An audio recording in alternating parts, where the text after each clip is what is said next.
Well, the one thing that I can promise you, the one thing that Ange wasn't able to do is deliver success in Europe. Mm-hmm.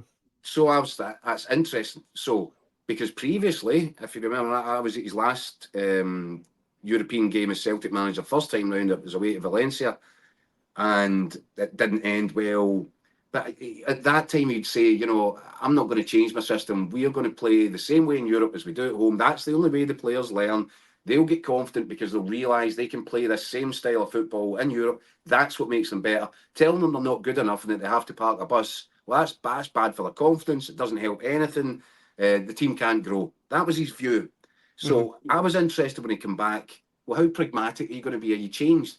Did your spell in back in the English Premier League with a smaller club, did that help change how you look at games tactically, and what strategy you'll employ when you come up against a bigger side? And in June, he said he referred to a 5-2 win, some win for Leicester City at Man City. It was during the sort of COVID years, empty stadium. But he says, you always go out to be offensive and aggressive in games, but it was something I looked at when I went back to England. The very first game I ever did it brought more pragmatism into my team was when we beat Man City away 5-2. That was the first time I ever went into a game where I wasn't pressing high and really being super aggressive on the pressure. We closed up the space much deeper.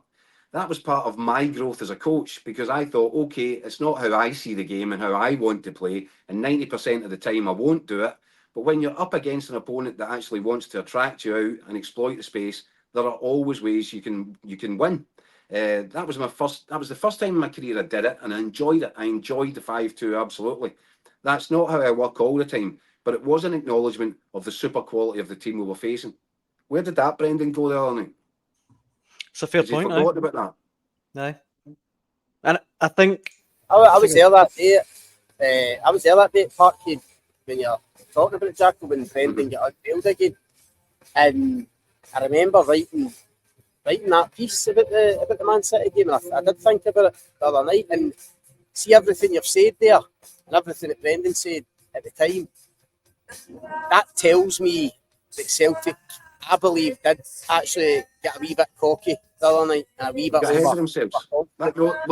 Honestly, because there's no other explanation for it. I think they went into that game.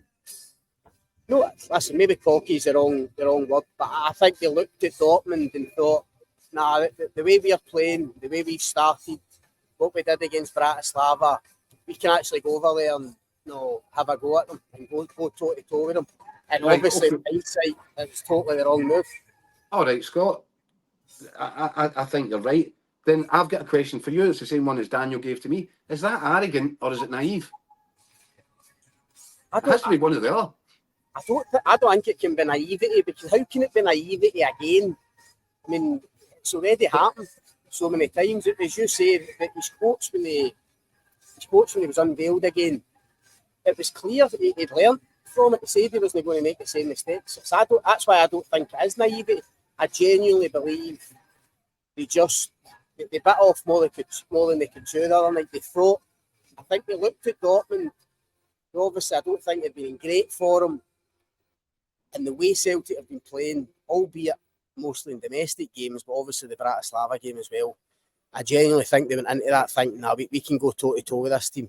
And as I say, it was crazy. I mean, I know we're all doing it with the benefit of hindsight, but you look at the setup of the midfield, leaving Callum McGregor so exposed in there as a number 6. That kind of no physicality up against guys like Brand and Adeyemi and that coming in. It was really, really poor. And I was surprised because of just what you're saying, Keith, surprised because I'd listened to Brendan's stuff from back then. I thought it was going to be different. I genuinely think the form going into it towards the end of last season and this season just maybe made them a wee bit too overconfident.